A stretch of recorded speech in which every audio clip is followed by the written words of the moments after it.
All right. Where are we at? 1 Corinthians. We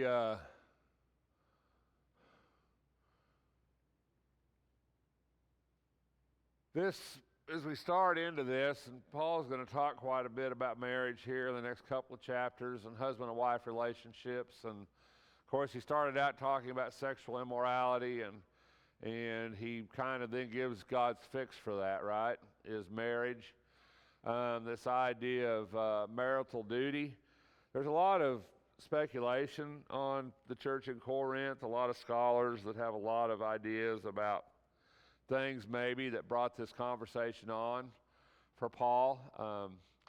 So I don't know that, we can put ourselves back into their society. I don't really know if we can really say exactly what was going on there, but a lot of scholars think that, women who had become Christians weren't like having sexual relations with their husbands anymore. A lot of people think it had to do with prostitution. A lot of people think it had to do with a lot of different things. But it all really doesn't matter. It just comes down to the idea that, God gave us a means to satisfy our desire, and that was in marriage. And Paul sees that in that respect. And he sees that we have a duty to one another, a marital duty to live up to that. So it's just one of those, it's just kind of the start into a much bigger topic, and that Paul talks a lot about, right, in his writings, and that's about husbands and wives, that relationship, and how that relationship should be in Christianity, how it should be with God. We live in a really loose society sexually. I think we all would agree with that, right? We live in a very loose society. And, a lot of things that I don't know, I'm not probably going to put this wrong, but a lot of things have become so socially acceptable that we don't almost think they're not sin anymore. Would you agree with that? A lot of things have become so socially acceptable that we don't even think that it's sin anymore, right? And I think I think that happens in societies.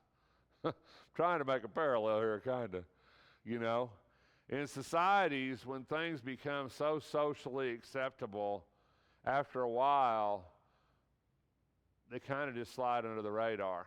You and I don't think much about men and women living together anymore, most of us. I mean, we don't, right?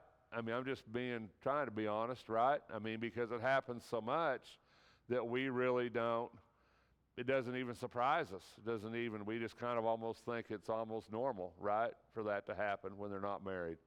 Premarital sex, we almost think that's just a normal of society, right? That it's, it's just how it is, right? Society does that to us, it's I can't say that word. We become desensitized, I'll go that way to it, right? Yeah, go ahead.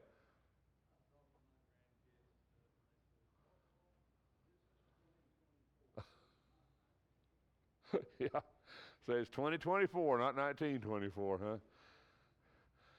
How did Hitler kill millions of Jews and gypsies and everybody else? How did he get people to go along with that? You ever think about that? I mean, that's pretty atrocious, isn't it? I mean, and a lot of people knew it was going on. They were herding up these groups of people. They were taking their houses, taking their property, taking their businesses.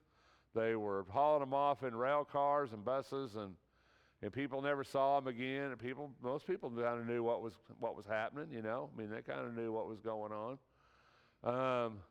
How did he do it? How did Hitler do that? How did he get away with it? Why didn't people stand up? Why didn't the church? Germany was a pretty religious place in World War II.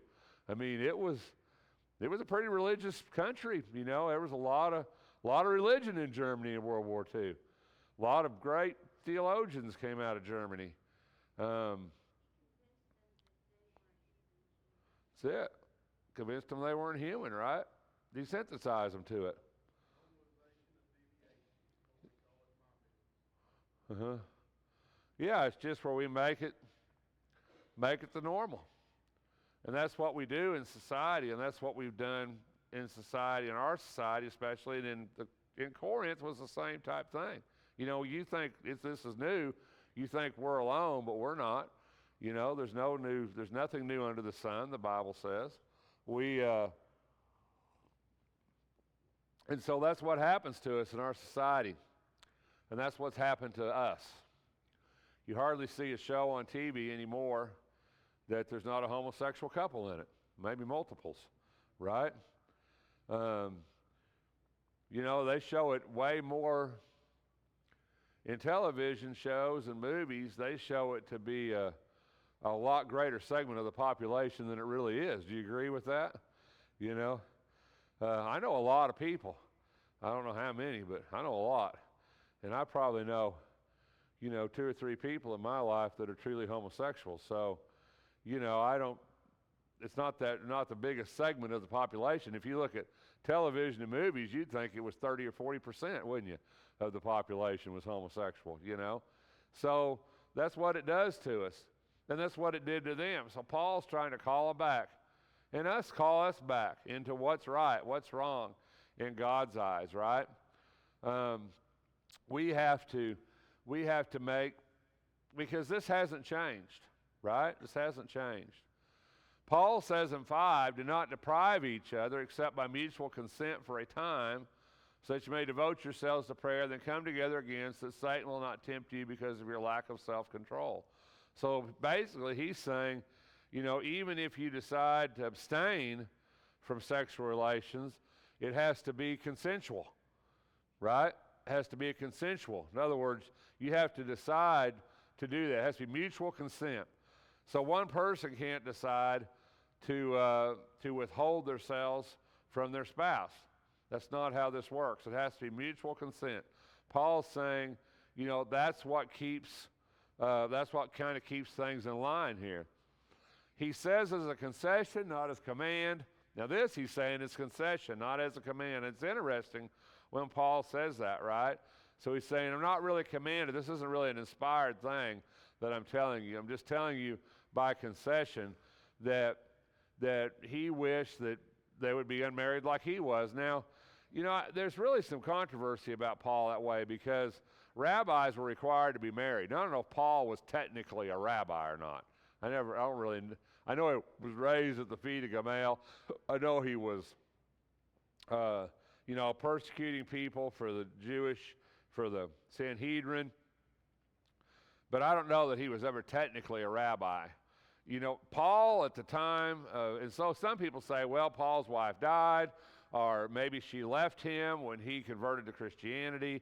But we don't have any indication that Paul was ever married. So I think that's kind of jumping to a conclusion here. Paul says that was his gift, right? Paul says each man has his own gift. One has this gift, another that one. Paul says, I wish all were as I am. Paul considers it a gift that he doesn't feel like he needs to be married. He doesn't feel like he needs, and he's tying this back to the idea that he doesn't feel like he needs that sexual connection, is what Paul's basically saying. And Paul considers that a gift, that he doesn't have that desire. Because Paul's theory is that if he doesn't have that, he can devote himself to the Lord. So then he jumps into this other idea. So now he jumps into to a widow. So somebody whose husband had died, right? To the unmarried and the widows, I say, it is good for you to stay unmarried as I am. But if you can't control yourselves, they should marry. For it is better to marry than to burn with passion. So Paul still brings this marriage bed back into this equation, right? That if you can't abstain from that, if that's your desire, that the idea is you're better off to marry. But if you don't have a problem with that, if that's not your problem, then it's better just not to be married at all, Paul would say. So, you know, like I said, there's a tremendous amount of controversy when Paul talks about these things. But that's kind of the gist of what he's getting at here. Are there any comments?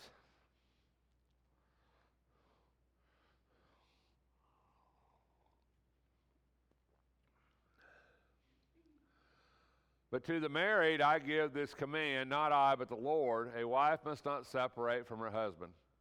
But if she does, she must remain unmarried, or else she be reconciled to her husband, and a husband must not divorce his wife. So this really goes back to what Jesus said, and Paul's going to get into this, that there's reasons to be divorced, but ideally, in God's eyes, we should not separate. So we should not separate from our wife or separate from her husband. And Paul really puts that pretty bluntly, right? Jesus broached that in the Sermon on the Mount. Same idea, right? That, except for reasons of immorality, adultery, there's only reason to divorce, right? Because in Jewish thought, there was two schools of thought. Moses said you give them a certificate of divorce. So in Jewish thought, divorce was acceptable for multitudes of reasons. Some Jews thought it was only acceptable for infidelity, marital infidelity. Some Jews thought that it was acceptable for any reason at all. There was two schools of thought. Paul here says we're not to do it.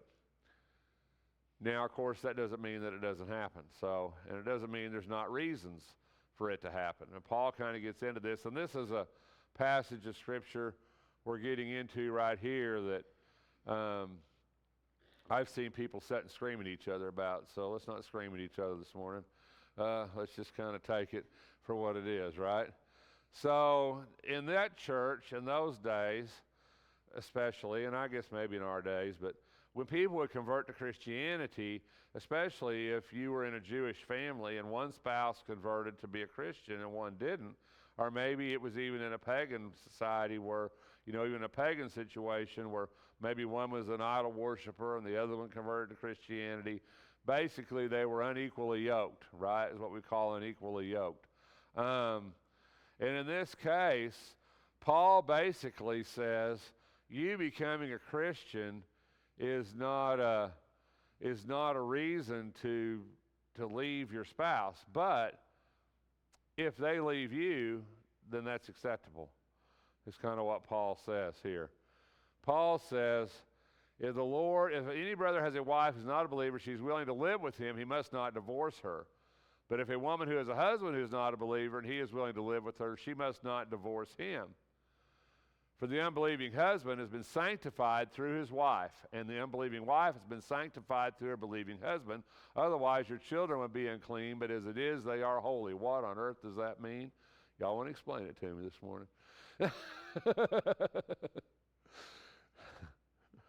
Anybody jump in there. What does it mean? What does the word sanctified mean? Set apart. Right? So does that mean that if you're a Christian and your spouse isn't, that you can save your spouse? I mean, that they're saved because you're saved? Is that what that means? We know that's not what that means, right? So that's not what we're talking about here, right? Yeah, basically what he's saying here is that, that marriage is still all right. Even though one's a believer and one's not, it's still okay. It's still sanctified. And your children will be holy. In other words, it's kind of a hard thought to wrap your head around. Why would children be unclean, right? What is that? Why would Paul say that? What would it?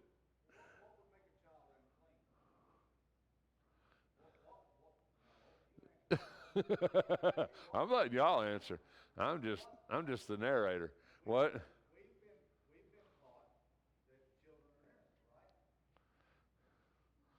Yep.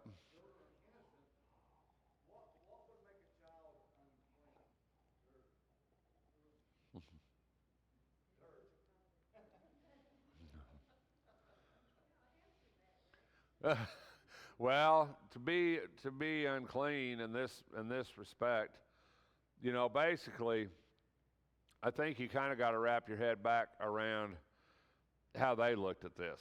You know, to me and you, we don't draw some of the lines they drew. Number one, so it's for me and you to go back and look at this and say, oh well, this means I don't know that you can do that.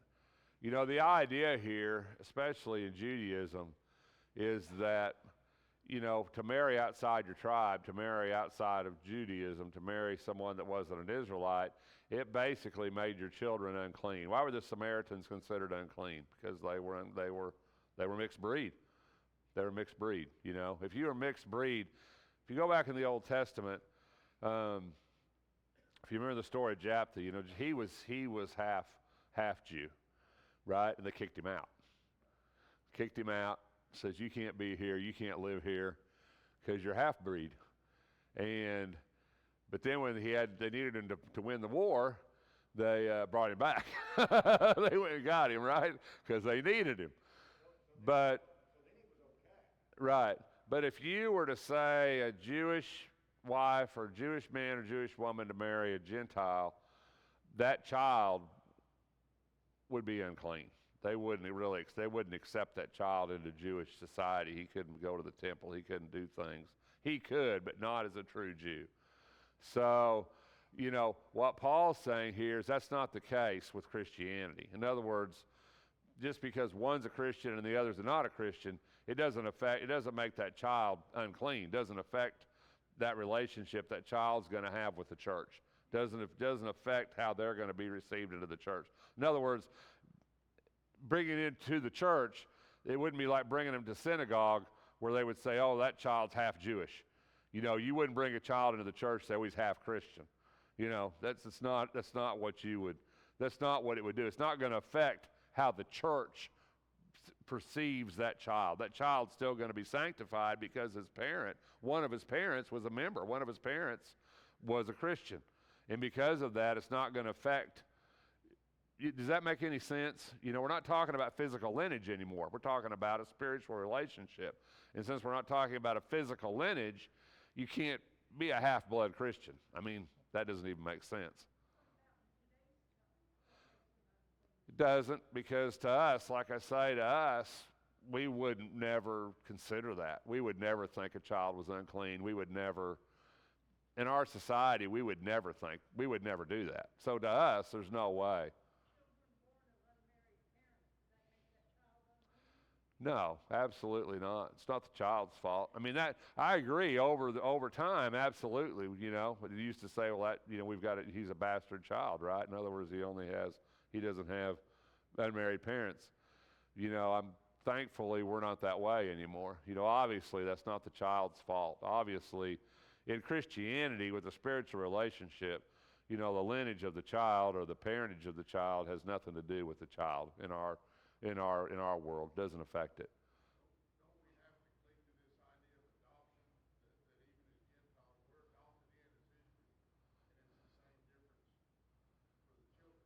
Right. Yeah, those children, just as we're adopted in, we call children safe, right? We say they're safe. And so we would never consider a child, but we're not in this society. And in this society, that was a thing. In our society, as Becky said, in our society, 50, 60 years ago, children with unmarried parents were considered, I don't know if they considered unclean in the church, but in society, they definitely looked down upon, right?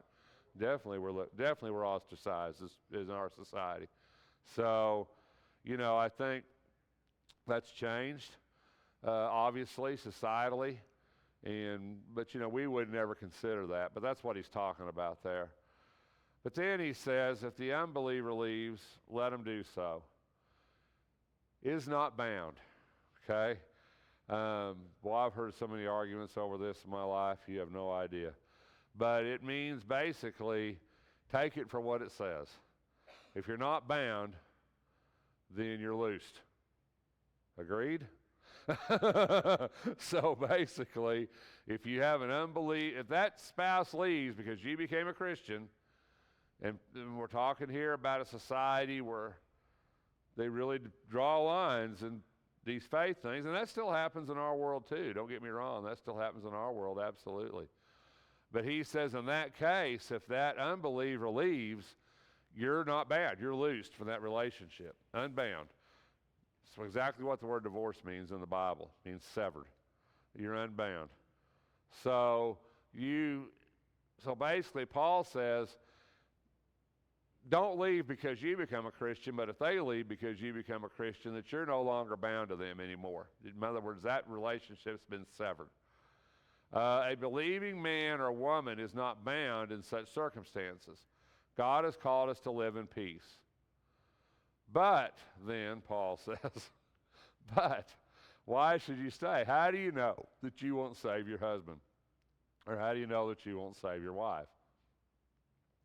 So Paul's looking here at the influence of this relationship, influence this husband and wife relationship, that if you stay married, if you don't leave, maybe that you will be the one to save your spouse. In other words, you'll bring them to Christ because of your relationship, and that happens a lot in the world. You'll bring your spouse to the Lord. How do you know that you won't do that? Why don't you just stay married? Why don't you live in peace? God calls us to live in peace. And how do you know that you won't bring them back to your husband, or won't save your spouse, right? So nevertheless, each one should retain the place in life the Lord assigned to him, into which God has called him. This is the rule I lay down in all the churches. Paul says that because a change of faith, in other words, to become a Christian, Paul says that doesn't change your life. It doesn't pull you out of your life. You still have your life. And Paul says you should stay in that station, in that relationship, to the best of your ability as a Christian. It doesn't call you out of that. God still has a place that you are, a place that you can be effective. And this is kind of what Paul's getting down to in this deal. It's not, you becoming a Christian is not a reason for you to leave. So there it is. So we're moving on, I think. Are we moving on? Are we all happy? Okay.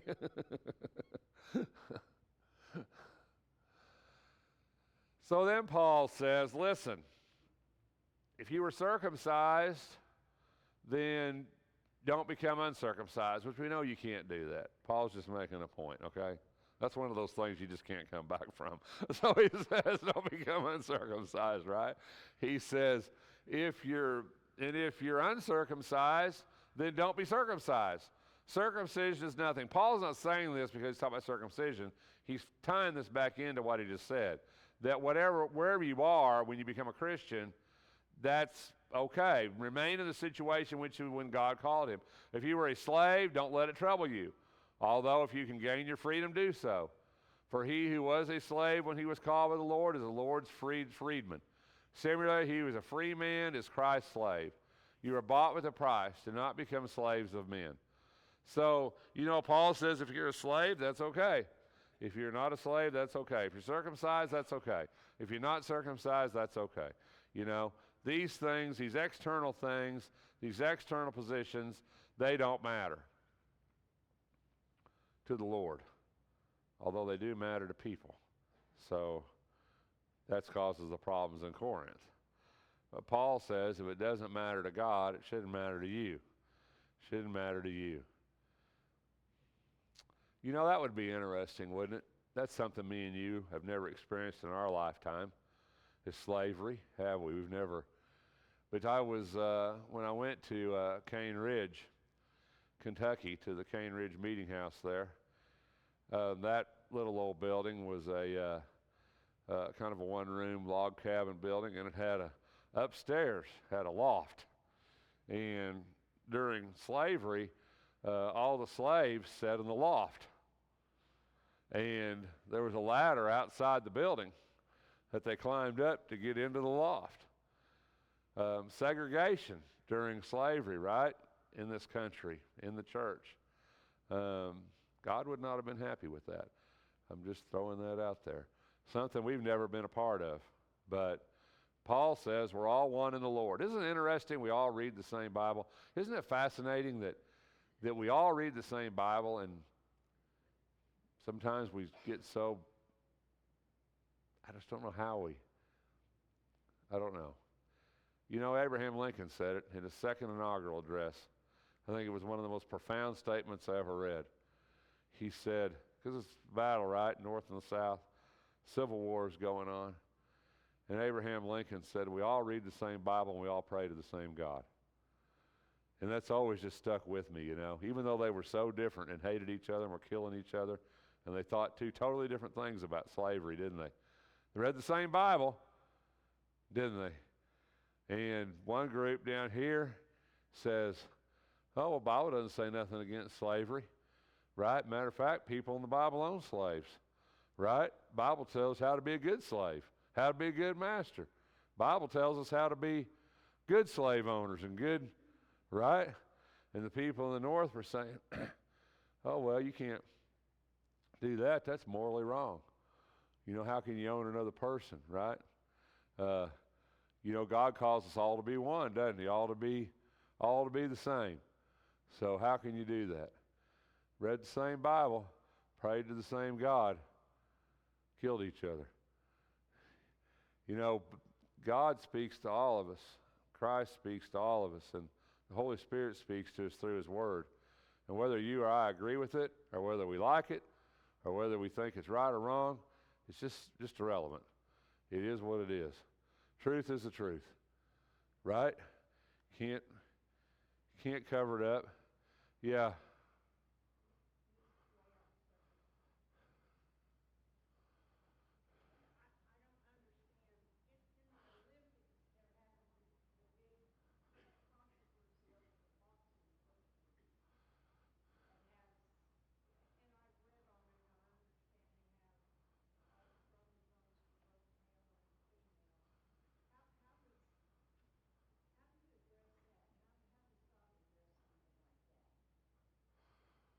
Well, I don't know that I know 100% what you're asking me, but I mean, how does God address a person? A person's a person, a soul's a soul.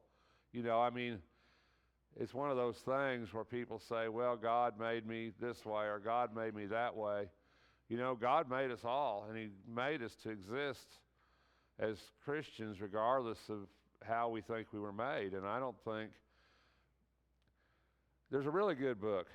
Boy, I can't tell you the name of it. If Gary was in here, he could tell you.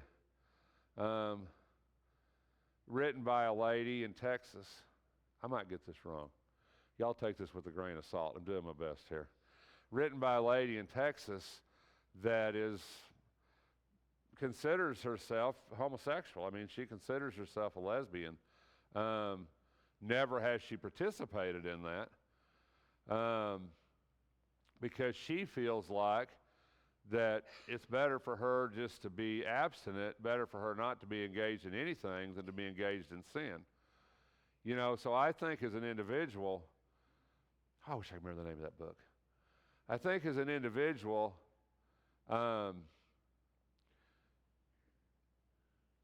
you and I, regardless of how we think we're made, or how God made us, or however you want to term that, we have a responsibility to live according to God's rules. And if that means we have to deny ourselves, then that just means we have to deny ourselves. I mean, I don't think you can use that. Any of us could probably say, that's how God made me about something. I mean, at some point in our life, you know. But it doesn't excuse us. You know, we still have to live according to God's rule, regardless of how we are, regardless of how that person is, XY chromosome, whatever. I mean, I don't know how that goes in the boxing world. I don't know in man's world how that works. I know in God's world how that works. They're still required to live the life that they're required to live by God, regardless of how that is. So,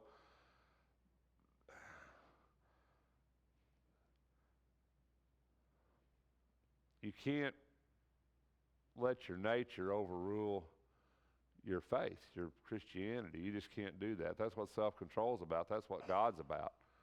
And, you know, as we move further and further away from the garden, we become less and less perfect. genetically less and less perfect. I mean, that's something that I think is going to continue to happen as we continue to move further away from the garden, right? I mean, isn't that, if you really look at the Bible, in the beginning, Adam and Eve, well, everybody came from Adam and Eve, right? And so Adam and Eve had sons and daughters, and how did those sons and daughters have sons and daughters, right? They married each other. That's incest in our world, am I right? But they populated the earth, and they didn't have the problems with genetic problems that we have, even up until the time of Moses. Abraham married his half-sister, right? That was common in the Old Testament, to marry half-sisters, to marry siblings. Not until the law, not until the mountain did God really start to forbid that idea, because we started becoming less and less, we become less and less perfect the further we move away from the garden. Genetically, why do we have people with XY chromosomes? Why do we have all this? Because we're moving further and further away from the garden. We're moving further and further away from God all the time. We're further and further away from what was perfect. But the more we do that, the more we have to cling to God, to His Word, to what's true, the more we have to adhere to what God says. We have to find a way to live as a Christian regardless of how we're made or how we think we're made. Or, I think God's law supersedes that. So I'm not going to say it's easy. Jesus didn't. Jesus said if your right hand offends you, cut it off. I mean, that's pretty blunt. I mean, isn't it? I mean, that's a pretty blunt statement. It's better to enter life maimed, right, than to not enter eternal life. It's better to. He's kind of saying whatever it is, you need to live the right way. You need to find a way to do that. And unfortunately, we're drifting from that more and more. Even in the religious world, we're drifting more and more from that theory. More and more we're drifting to the idea that if we're that way, if we're made that way, then it must be all right. Why would God make me that way if it wasn't all right? Right? But God never said God never said that it was going to be easy, right? God never said it was going to be simple. It's tough sometimes to live as a Christian, and for some people harder than others. It just is. And I'm sorry it's that way. And there's problems, struggles people have I don't have. I don't relate because I don't have those struggles. But I have struggles, you have struggles, we all have struggles. We all have to deal with things. And if we're going to get to heaven, we've got to do it God's way, regardless. It's just how it is. There's not a simple way to put it. We have to do it God's way. I don't know if that was the answer or not, but to each man is responsible to God. He should remain in the situation God called him to. He says for virgins, because in that world, especially women, you wanted to marry off your wives. They married them off young, right? 15, 16 years old. A lot of marriages were arranged. A lot of marriages came with dowries. It's a different world than we live in. And Paul here says, if they want to stay a virgin, it's all right. No, they don't have to be married, right? He says, if you're married, don't seek a divorce. If you're unmarried, do not look for a wife. If you do marry, you have not sinned. If a virgin marries, she has not sinned. But those who marry will face many troubles in this life, and I want to spare you this. So Paul says it's easier not to be married, right? Because there's problems coming. That's with anything, any relationship in life. There's problems, right? He says, I want to spare you this. But on the other hand, he understands that not all people can do that, right? And he understands that God gave us a way to release our sexuality. That's how we are, God gave us a method to do that. If they're not inclined to that, then that's fine too. There's a lot in this chapter. A lot about how husbands and wives should treat each other, a lot about the marriage bed, a lot about those things. But he says, if you marry, you have not sinned. If a virgin marries, she has not sinned. but I want to spare you. He said, what I mean, brothers, is that time is short. From now on, those who have wives shall live as they had none. I really struggled with this verse this week. I got 5 minutes left. I really struggled with this part of this chapter this week.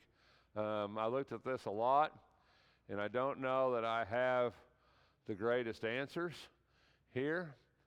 Let's read a little further.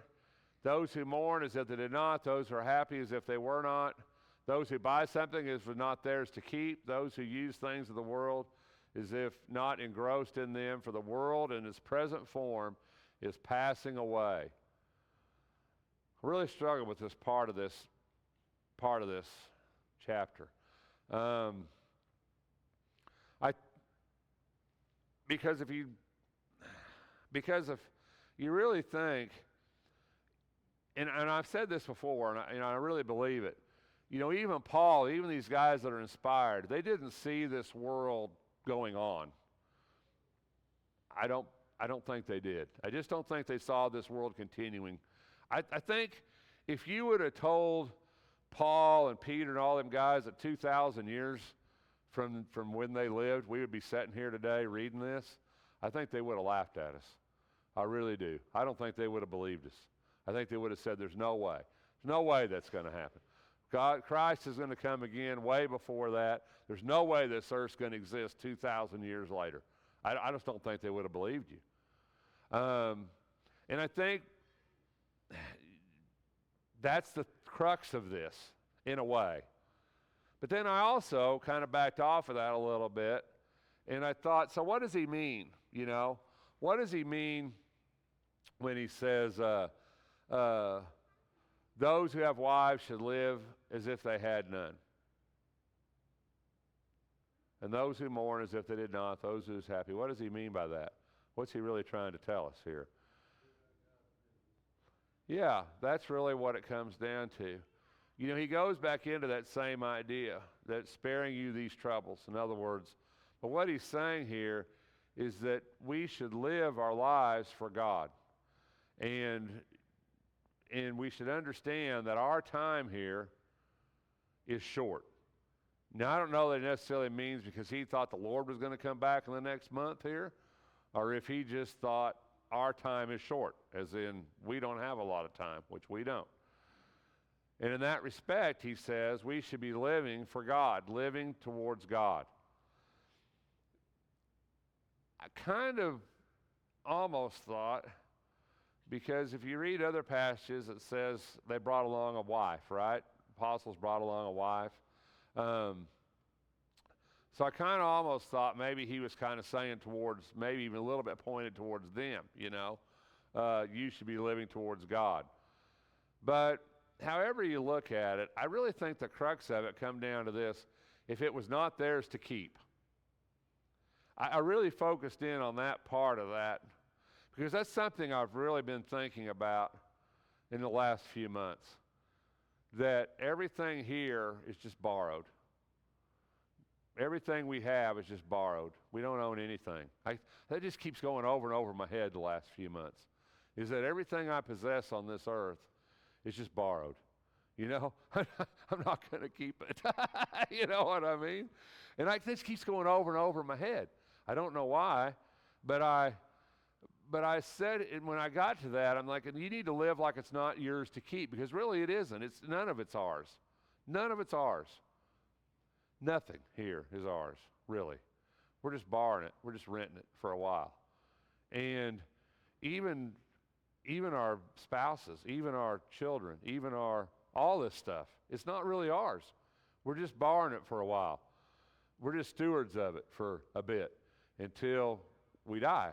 And then it's going to be somebody else's, right? All of it's going to be somebody else's.